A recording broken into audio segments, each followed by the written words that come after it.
Good morning. This is Jason Dean coming live at you again for another Film Fanatic show. It is Saturday morning, 9:47. Pretty crappy weather again. We had some nice weather first part of the day yesterday, which was Friday, but then it got really cloudy and kind of crappy. It started raining again last night. It's pretty overcast. I don't know why the weather gods are cruel to us, but it won't last forever, I guess. But anyway, so hope everyone's doing good. Been cranking out the videos here at Film Fanatic headquarters. I just uploaded a video on one of the greatest boutique labels around, Severn Films. Amazing. I've been toying with the idea of doing more coverage, which I will do. You know, where I'm going to do special shows on these amazing companies that are putting out all these incredible films. I did a big show about 3 weeks or so, or a month ago, on Mondo Macabre, which is my favorite boutique label. And also, I just uploaded a show on Severn, which is just another film company that just continually knocks it out of the park. And there'll be more shows. There's a lot of labels to talk about. You know, Blue Underground, Synapse. Yeah, and so it's if you're a collector and a film of really trashy cinema, it is the greatest time to be alive, really. So yeah. So I just started doing some extra promotion for it, or actually just kind of started doing promotion, but for the our Quantum show coming up at the All Roads Festival. Really, really excited about that. That's coming up next month. So there'll be more. I just started putting some promo up on Facebook and social media about that. So very, very excited. It's this will be our third show playing at this festival. It's a it's an amazing festival because I think they treat the bands and the artists really, really well. You get a really good perk with everything. Like, you get a pass to see all of the music if you're a performer, and they pack so much into 2 days. It's a Friday and Saturday. Saturday being the big day, and we're going to be playing that Saturday at the closing party, and it's going to be at Marshall Wharf, which is an awesome venue. And the first time we played at the festival, which was 2 years ago, we played at Marshall Wharf, and then we also played at the Maskers Theater that Saturday. So this upcoming show will be at the Marshall Wharf. So come on by. And the other thing is, this festival really does the best job as far as showcasing original music, original talent, original writing. So pretty psyched about this. I think we're going to be sharing the bill with an amazing band in Maine. One of the best bands, if not the best band in Maine right now, Scobie. Quite a different thing from what we do, but really excited. They're such an awesome band, incredible band. So kind of honored that we're going to be kind of sharing the stage with them. So check that out. So last night I went with a couple of good friends, and we went to go see Sinners. So I have a lot to talk about with this movie. This movie is super dense, incredibly ambitious. It's it definitely blends multiple genres all together, and there's parts of the film that really are successful, and there are also aspects of the film that I really think missed the mark terribly, and to the point of where there are certain things that happen in the film where it well, it was kind of shocking and jarring, but it like took me out of the film. And so I wanted to really talk about today's show is going to be about Sinners, and it just came out. It just opened last night, and I went with some friends, my great friends Buffy and Sam, who run the Waldo After Dark series in Waldo at the Waldo Theater, which is just an amazing organization. And we kind of all had after we got done seeing the movie, we sat in the lobby for a bit. We saw it at Flagship Cinema in Thomaston, and the general consensus was we all kind of felt the same way. I felt pretty exhausted by the end, and I really had to pee. I had to piss so bad, but I didn't. I hate going to the movies, especially when you're paying it. You're paying money to see a film, and I hate having to get up to go to the bathroom during it.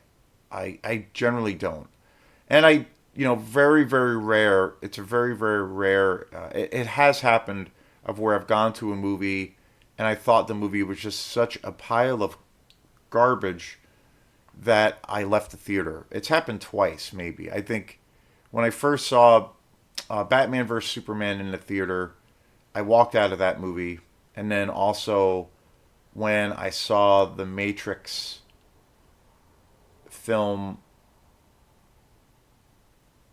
I think it was the third Matrix film. And when I saw that in the theater, I walked out. But and there's been other occasions, but very very rare. And generally, if I'm at a theater, I won't get up unless it's a pure. I'm not going to pee my pants or anything, but I had to go to the bathroom pretty bad, and then I was like, well, I want to see what's going to happen next. I'm intrigued enough to stay with this, and I did. And then literally, as the movie was finally finished, finally over, I ran to the bathroom. So there's a lot of good. There's so many things in this movie. It is packed to the fucking rim. So there's a lot to talk about. There's a lot to unpack. There's a lot to discuss. Around lots of different things around this film. So starting out, it's an interesting thing. Recently, I was on social media, and there's a new Ari Aster movie coming out, and I do like his films. I think Midsummer that he directed and also Hereditary, they're both awesome films. I love those movies to death. I really want to get them on Blu-ray. I do not. I was not a fan of his last film, Bo. Bo is Not Afraid with Joaquin Phoenix. I I saw that on DVD. I rented it when it came out, and I did not make it all the way through that movie. It was, well, I just felt that movie was incredibly pretentious and was up its own ass. But anyway, recently there was a he and Ari Aster has a new film coming out with Joaquin Phoenix. I saw a little bit of the trailer, and like Beau is Afraid, I had no idea what I was watching. I was clueless, and trailers are terrible usually these days because they give away basically the entire story. And I mean, I think the point of trailers for films is to intrigue you and really whet your interest, and you want to see what is going to happen. I think that's a no-brainer. But this trailer for I don't even know the name of it, and I don't have any interest in seeing it, to be honest. I saw a little bit of this trailer, and it's a new film that's coming out pretty soon. Ari Aster directed. Joaquin Phoenix stars in it, and I literally had no idea what the hell I was watching. I was like, I don't even know what this is. That was my reaction, and I'm like, I honestly could care less after seeing Beau is Afraid. And I hate saying that, but that was my gut reaction. And so there was a thing on Facebook recently where somebody, I think it's the company, it's an A24 film, I believe, and they had posted this trailer for the new Ari Aster movie, and there was a bunch of comments and all this shit. And there were some people that were complaining about this film trailer, that it was nobody, you know, there were some folks saying that it just didn't look very interesting. They didn't know what this was about, that kind of thing. And and then some folks were kind of complaining about Beau is Afraid, saying that, again, the movie was really lofty and ambitious, but it ultimately crawled up its own ass and could not find a way out. And it was an example of what I'm going to get into. And so this one other guy, and I don't even know, it's so hard to tell if it's a robot or not, but there was some guy on this post who basically said, well, everybody's sitting in their chairs and complaining that Hollywood has no new and original ideas, but when something comes along, they start criticizing it, and they don't know, they basically start trashing it because something does come along that does present original ideas and all of these things, and that people are just kind of playing this role and trying to you know be hypocrites or whatnot. And I basically said, I kind of feel like that's a really gross misstatement, because filmmaking is about storytelling. It's sharing stories, it's telling a cohesive story, and that's really it. But there's points of where, and I said that I felt. I mean, again, everybody's got their own opinions, but I felt it was clear to me that Beau was Afraid was just so ambitious, and it did not land the mark, and it ultimately, for me, was just this like really pretentious waste of time and money, and I couldn't even get all the way through it. It was a painful experience, and I know maybe that's partly what Ari Aster was going for, but there was no real story, there was no levity, there was no dynamic, and and I've seen that. So, and basically, what I'm trying to get into is, I feel like that's happened with directors recently that have garnered a lot of success, and they they have established themselves as very good filmmakers, and in turn, the companies that they work for, or a company that they work for, the studio will like basically give these directors full and free range to do whatever the hell they want to do. They'll give them as much money as they want to do. They won't give them any interference. They will let them do whatever they want to do.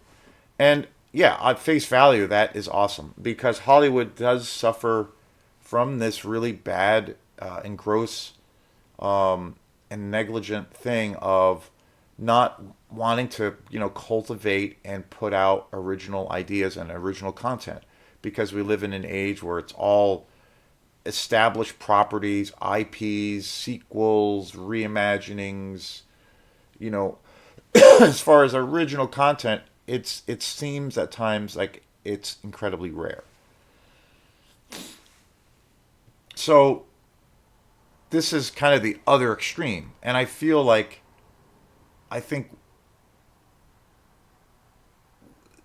primetime examples of where that notion or that idea has gone terribly wrong, I think, is definitely the examples of that for me is definitely with what Ari Aster did with Beau is Afraid, of where clearly he was given open territory. He was given all the money in the world by A24 to do whatever the fuck he wanted to do.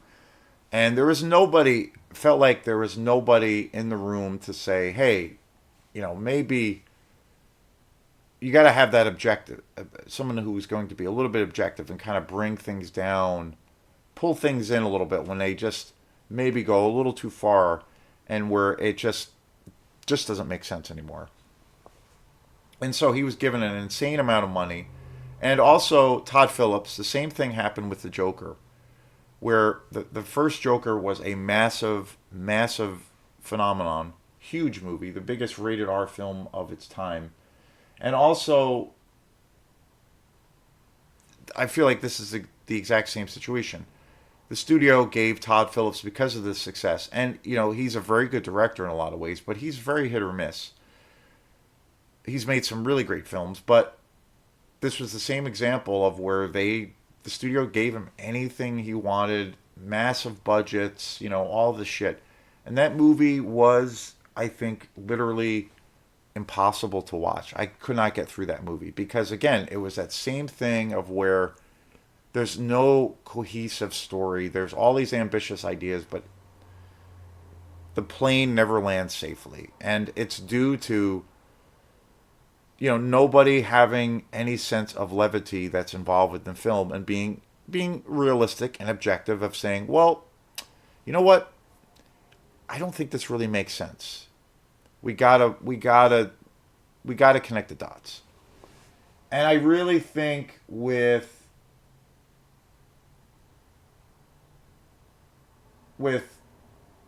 this film, Sinners,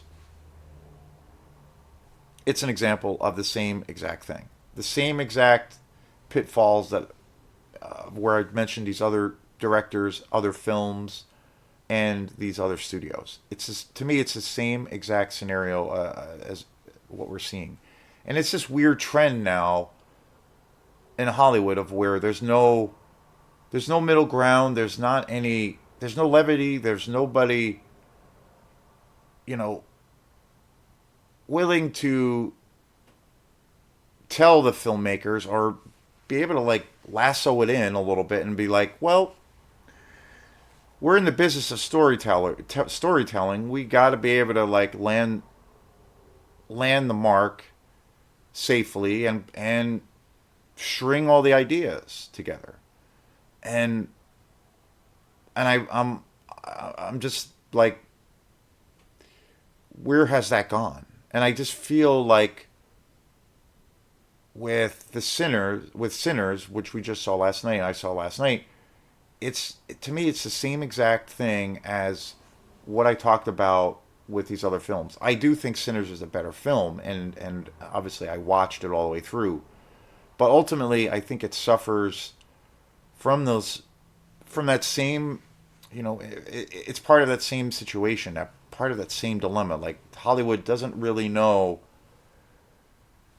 At least this year, last year was exceptional, 2024, but it keeps happening, and I feel like Hollywood doesn't know really what the fuck it's doing anymore.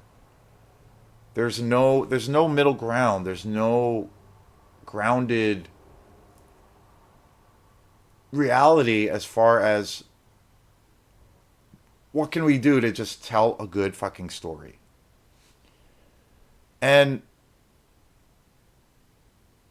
as I start the review for this film, Sinners, it ultimately suffers, and is in the same category for me. Sinners was, and again, Sinners just opened last night, and it's I went into this movie pretty cold. I did see the trailer for it a couple of months ago, and I thought it looked pretty cool, pretty intriguing. It looked really original. I didn't know really that much about it. The first trailer for this film looked pretty good. I saw it in the theater when I had gone with a friend to see The Monkey, which is a really great film by Osgood Perkins, which I thought that movie was really awesome. But the praise for this movie for Sinners is through the fucking roof. Like this movie, if you go on YouTube, and again, I watch tons of music programs and shows and channels, and also a shit ton, probably even more film related YouTube channels, and follow a lot of people. And going down the feed across the board, and just critics in general, people are just saying that this movie is basically a masterpiece, and saying that this movie is like the best movie of this year. It's, just incredible in scope, and it's just, so rich and beautiful and so original, and it's across the board. It's got all of these massive, massive ratings, like unbelievable. And I did see a little bit of that hype around the film before I saw it. And my first reaction after seeing this movie is just like, Jesus Christ, people, just chill out. Like, why is why is everybody, why is every person and their grandmother just, shooting their load over this movie to the degree or capacity that they are? Like, come on, it's like this movie is the ultimate golden ticket to cinema. I mean, it's like, come on, this movie has massive flaws, and it's like, why are people so? I don't know. Like, I just get this thing of like where people have this thing of, it's like, is it this like cult mentality, or people have to like all jump on this bandwagon? And what happened to being, you know, just having some levity around something, and like being objective, and like, and again, everybody needs to have their opinion, and we should live in a world where we have all of our opinions. But I just feel like there's like this gross negligence of like any kind of levity or critique of this film, and it's like people need to kind of like back off a little bit, and like not feel like almost like they're obligated to say what the other person is saying. And it's weird. It's a weird thing. And the same thing happens when a movie is not embraced by people. It's like the one extreme or the other. People are gonna all shoot their loads off all at the same time, or they're gonna just take a big dump on the same movie. It's like, okay, what? Why does that keep happening? And I think it's because of almost this cult mentality of people can't really like have an opinion without feeling they're, I don't know, somehow obligated, or they want to join a group. I don't know. It's really weird. But like I said, when I was talking about Ari Aster and Todd Phillips, those films, I do feel, although I think Sinners has some brilliant things happening for it, and there are some, there is some incredible acting and some really great storytelling. But I think ultimately, it, for me, it suffers from the same fallout as those other films. It was directed by Ryan Coogler, who has become a big force in Hollywood. I mean, he's directed some good movies. The Apollo movies, and the Black Panther movie and movies. He's done some good films, and then some other art house films, more low budget films, which I haven't seen but I heard were good. And he's able to strike a balance as a director, doing, for the most part, pretty character driven films. Like, he can do small little independent films, but then he can do these big, ambitious kind of superhero movies, if you will, which he did with the Black Panther films. Although I did not see the second Black Panther, and I heard that movie. It's weird because I heard a lot of criticisms about that movie.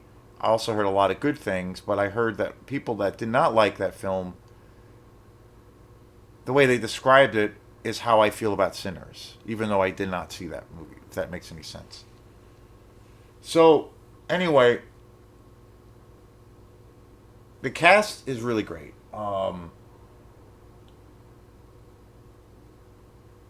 And again, this movie is so ambitious. Michael B. Jordan plays twins in this film. I think it's probably the best thing he's ever, one of the best things he's ever done. My favorite film that I've seen him in is probably, I really love him in Black Panther, the first one. I think he's amazing. Apollo is great, too. Those films are great. the boxing. There's like three of them. Those are all pretty good movies, and but I really love him in Black Panther. He plays a really good villain. Um, Lee J. Lee Jun Liu, Omar Benson, Winu Masaka, Jane Lawson, Delroy Lindo, who is amazing in this film, Loa Kirko, Miles Calton, who is pretty incredible in this film. I guess this was his first movie he's ever been in, um, but he's pretty fantastic. And also Jack O'Connell. And again, this movie does blend multiple genres. It's a it's definitely it's a period piece, which I love. Takes place in the deep south in the 30s. It's it's a it's a great character study. It's about these two brothers that are basically more or less escaping this life of crime, and they're going back down south, and they want to open up this juke house, and it's about their journey back, them reconnecting with the people that they had these deep connections with.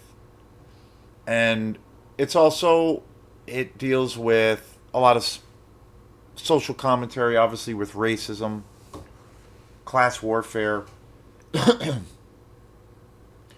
It's also a very surprisingly sexy and erotic movie. It's it's also a musical. It's also a musical. I have to say, some people are saying, well, it's not quite a musical or blah blah blah.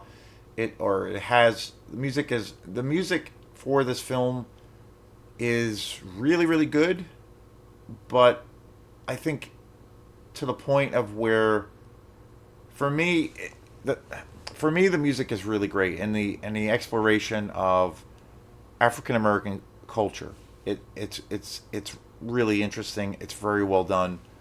But then it gets to a point of where it's really good until it's not, and I'll get into that. So it's a character study. It's a period piece. It definitely deals with lots of social, political issues from then and now. It's a odd musical. It is a horror film, a gothic horror film, and it's a vampire movie all in one.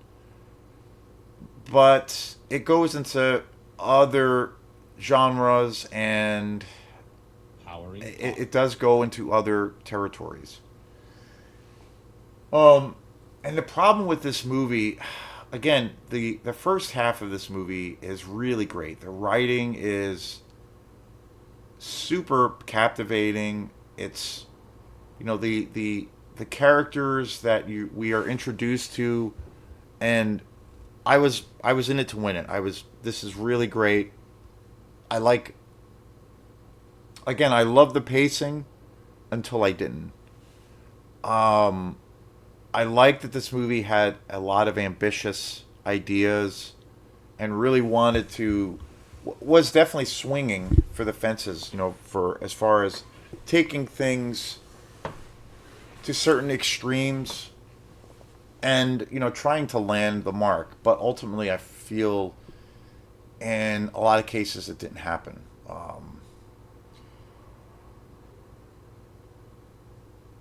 And there's points in this film of where obviously the music and African culture is it's when we're brought into this world, it's really it's beautifully done. It's really eloquent. It's gorgeous. There's a lot of life. The characterization, the dialogue between these characters is just great. I care about most of the people that I'm seeing, and I feel like it's all about the world building. The cinematography is pretty incredible. It's really rich, and it does have all of these other elements. But what the feeling I got by the end of this movie was that I felt like it essentially is like four movies in one. There are so many things that are thrown into this movie that I feel are not really, it's never really tied together, and it feels like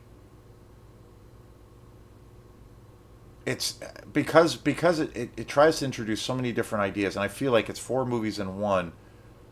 I just initially, by the second act, second going to the third act, I kind of checked out of the movie, and I was like, I don't know what's really going on anymore. I'm not really invested anymore.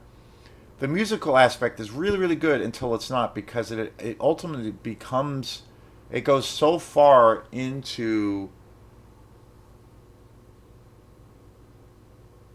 that territory where essentially it becomes a musical, and it just, for me, it got to the point of where it was, I don't know, it's absurd and ridiculous, and it took me out of the movie, because there was no levity anymore, there was no grounding anymore. It just felt like it was establishing some really cool things, and it just got, I don't know, kind of ridiculous, and there was nobody, I felt like there was nobody in the corner of the filmmakers to say, well, we got, maybe we got to rein it in a little bit, and because we're losing the traction that we're kind of establishing.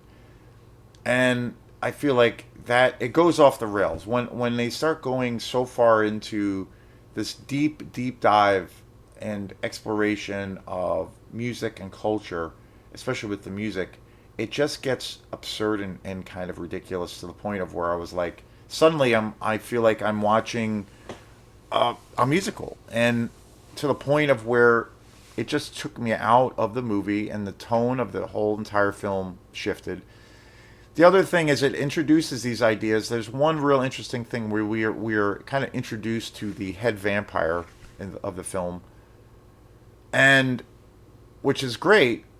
And we are introduced to these Native American, more or less these Native American vampire hunters, and we are introduced to these characters. And when they first came on the screen, and their scenes were playing out, I was like, this is very very interesting, very very cool. And then we never see them ever again, and that whole kind of concept, which I thought was a super cool concept, we never see it again. It disappears into the ether. And I was like, what was the point of that? Like, that could have been a really cool thing. We've never seen that in a vampire movie. It introduced this really cool idea, and then as soon as it came in, it exited stage left, and then it was gone. And I was like, why did they, why, why was that taken out? Why didn't they explore that more? What was the point of that? And and then there's the sequence when the brothers do establish, and the film does take place over a 24-hour period. And I have to say, the way the storyline and the way the film plays out is, it's exactly the same thing as Robert Rodriguez's From Dusk Till Dawn. It literally is, which is a masterpiece, one of the greatest vampire movies ever fucking made. Amazing. And it's essentially, I mean, again, it's got a lot of other things to it, but I think essentially a good way to kind of wrap up what this movie was, or what it, you know, what it tried to be, or its influences. It's like From Dusk Till Dawn, but as a musical. And granted, it does have a lot of social commentary. There is a lot of great characterization in the first act, but I feel like it's From Dusk Till Dawn meets Moulin Rouge or something like. And at face value, I think anybody would be like, "What? What? That's kind of bizarre," but not in a good way. And that's what I feel like. That's kind of what ends up happening. And it has these two endings to this film that, again, where it becomes Well, one of the when we came out of the theater and we were talking about it, that was the first thing that my friend said was that wow, this was like 4 or 5 movies in one. Suddenly, and they said, yeah, at one point it's like they established this thing, this cool idea of like this with these Native American vampire hunters, which was a cool idea and a really cool concept, which could have been its own separate fucking movie, but then it's also becomes this full on fucking musical, including vampires singing and dancing. You actually see the lead vampire, or I should say, the ensemble of vampires, literally doing a Irish jig. So it becomes a musical, and then it suddenly becomes feels like it's a Rambo movie, and saying all of these things, it doesn't make any sense because there's no cohesiveness with all of these things. The ending, there's two endings to this film, and the second, the first ending, or I should say, no, I should say there's three endings to this film, but the second, after the credits roll, and and you get through that, there are these two additional endings, and I swear it's like, what's going on here? Because this ending that comes up is essentially a revenge movie, and it literally is. It feels like it could be a fucking Rambo movie of basically Michael B. Jordan's character. He goes out and kills all of these clans members and annihilates them, and it becomes this like action movie all of a sudden, which easily is a cool idea and pretty badass. But I'd like to see that as another movie, like entirely. And then there's another tacked on thing of where it's kind of this, I don't know,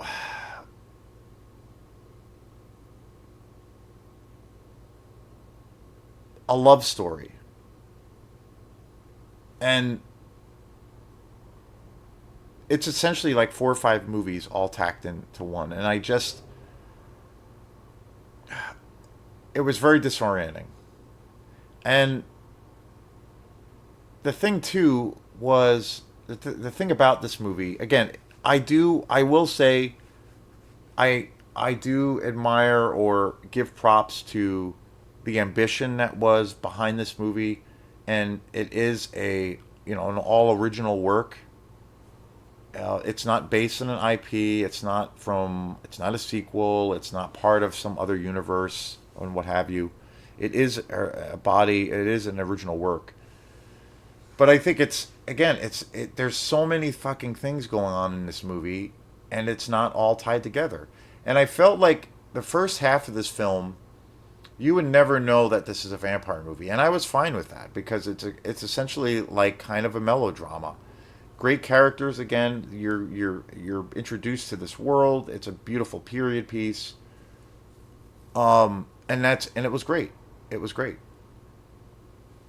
But as that unfolds, there is this tension that is slowly building, and the tone of the film does get progressively darker, and it does a really great job with that.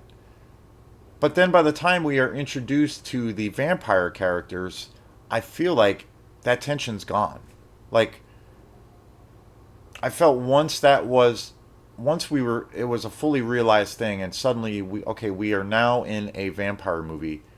It felt like all of that tension that was established before was gone, and I was like, it's okay. It's okay. It's But I felt like there was all of this balloon that was filled up with tension before, and it was just getting bigger and bigger, and I'm like, okay, this is gonna be, when I was sitting there watching the film and experiencing, I'm like, okay, this is gonna be. I could feel the tension. I was like, wow, looking forward to what the hell's gonna happen. There's gonna be some like massive showdown, and I loved that where it was going. But then by the time it actually becomes a vampire movie, it felt like the balloon was all the air was kind of let out of that balloon, and for me, it was, I don't know, anticlimactic. It wasn't as exciting. It wasn't riveting. Like I make the compare. Like after I saw this movie, I immediately was craving to watch Near Dark or The Lost Boys or From Dusk Till Dawn, like or Fright Night. I mean, there's a bazillion fantastic vampire movies out there. It made me want to watch a really good vampire movie, and I'm like, what the fuck? Why couldn't they just tell a good story? And why couldn't somebody be in the room with these creators of this film, particularly Ryan Coogler, and just been like, hey, we gotta reel this in anymore. I'm not. We gotta connect these dots. Like, let's not crawl so far up our own ass that we can't really be that we're not storytellers anymore. And I think that this is an example of it just getting too ambitious and too pretentious. There's a fine line, obviously, and it's all subjective. But there's a fine line. But you gotta be a good storyteller, and it's like you gotta establish if you're establishing that tension, you gotta you gotta keep it sustained and be able to tie it together where there's a payoff. And I just feel like with what Ryan Coogler did, there was nobody in his corner that was like, okay, bro, we gotta reel it in a little bit. I feel like everybody was just probably blowing smoke up his ass the entire time that this film was being made, and is like, here's $100 million, and you can't do anything wrong. You're the best. You're the greatest. And I'm like, that's and I feel like that's what this film feels like. Is he just did whatever he wanted to do in any given moment, and there was no moments for levity and being able to like keep it grounded. And after I saw this film, I was like, I had this craving to want to watch any of those other films I just mentioned, because they're where it's like a payoff and it's fucking satisfying, and it is what it is. Um, and I think this movie, again, it's mixed. There are certain things about this movie that are really great, beautifully done. There's some great ideas, but I think essentially it's like four movies in one. We're introduced to some great concepts and ideas, but they're never really brought back to the surface as to like why they're there. They could be their own. These ideas could be their own um, independent ideas for films. I thought the musical aspect got to the point of like it was really great, and I was into it, and it was like really rich and beautiful, and there was so much focus on culture. But it just like got so lofty and so um, up its own ass that I'm like, come on, like really, like I don't need to see fucking vampires do an Irish jig. Like, come on, like this is just this is silly. This is like, and it just yeah, and we and I thought the lead character who plays the lead vampire was really great, but then ultimately, there's no. I didn't really care about him by the time we are seeing him on screen all the time, and he's like a fully realized, character on the screen.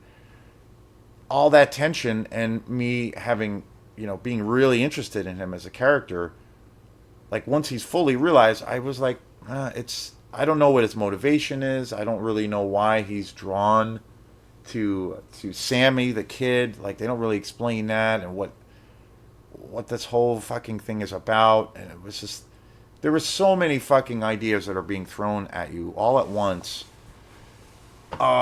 That it just ultimately it left me confused, and it made me want to watch a much better vampire movie. I'm sorry. And I don't understand why people are just so enamored with this movie to the point of where um, they can't be a little bit critical of this film.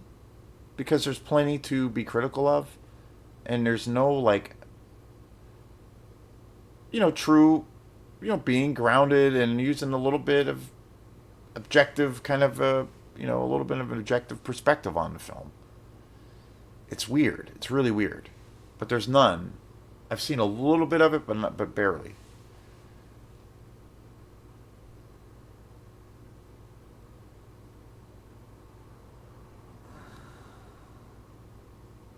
So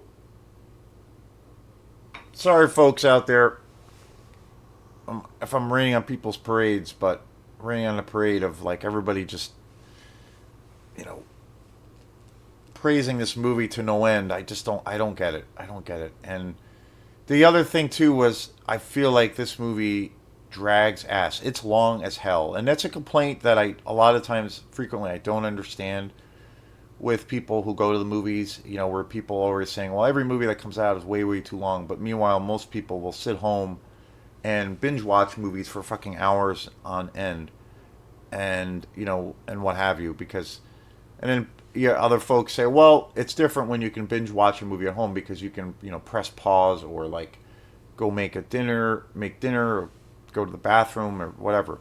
But still, people are watching hours and hours of fucking content.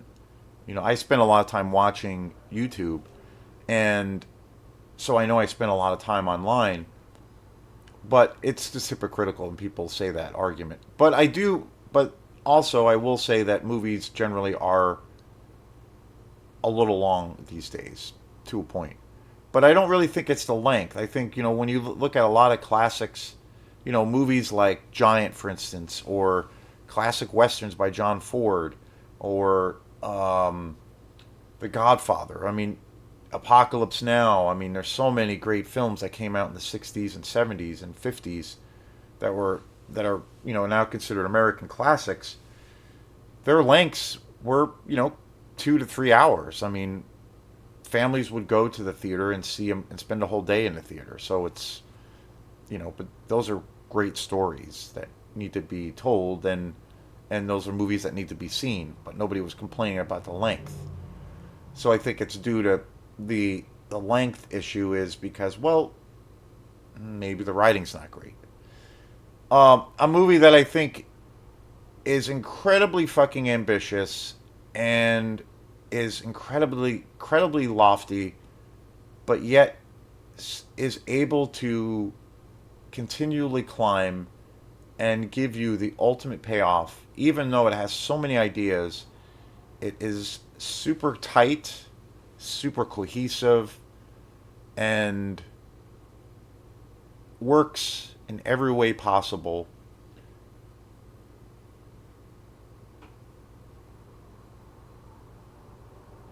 It's The Substance by Demi Moore, which came out last year, which was a masterpiece.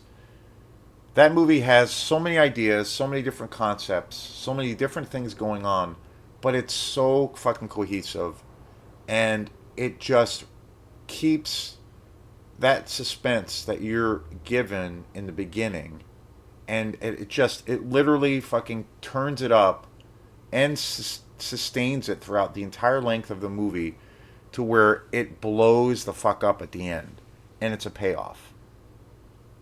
And that movie is super ambitious, but it never loses sight of the main ingredient of a film, of why we love film, the storytelling. And this is not an example of that. So, thanks again, and we will see you next time. Peace.